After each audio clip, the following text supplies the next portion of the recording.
Faisons l'étude de fonction de y égale moins x carré plus 4x moins 3.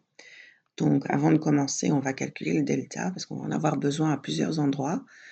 Donc delta, c'est b carré moins 4ac, le b vaut 4, le a vaut moins 1 et le c vaut moins 3. Donc ça fait 16 moins 4 fois moins 1 fois moins 3, donc ça nous donne 4. Alors, premier point, le domaine, eh bien c'est facile, ça c'est l'ensemble des réels. La concavité est négative vu que le a vaut moins 1. L'axe de symétrie est en x égale moins b sur 2a, donc moins 4 sur 2 fois moins 1, donc en x égale 2. Le sommet, moins b sur 2a, moins delta sur 4a, donc moins 4 sur 4 fois moins 1. Donc nous avons 2, 1. L'ensemble image, alors elle est tournée vers le bas, donc on part de moins l'infini jusqu'au moins delta sur 4a, sur le y du sommet, donc 1.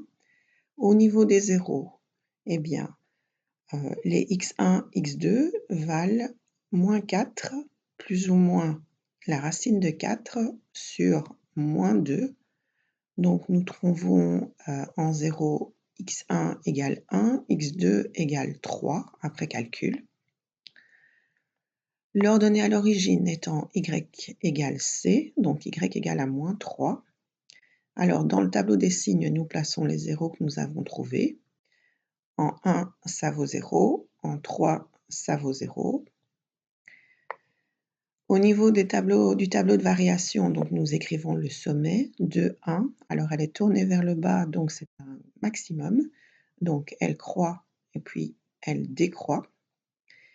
Et au niveau du graphique, eh bien, nous avons déjà le sommet, nous avons les zéros et nous avions l'ordonnée à l'origine. Alors nous pourrions calculer des points supplémentaires, bien entendu, pour pouvoir tracer la parabole. Ou pour ce point-ci, nous pourrions agir par symétrie. Nous savons que l'axe de symétrie est en x égale 2.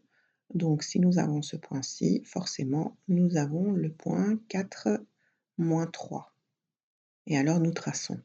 Alors il reste une chose à écrire. Nous n'avons pas encore rempli le tableau des signes ici. Donc nous avons déjà mis les zéros. Alors avant 1, elle est négative. Entre 1 et 3, elle est positive. Et au-delà de 3, elle est négative. Donc nous pouvons aller les remplir ici. Moins, plus, moins.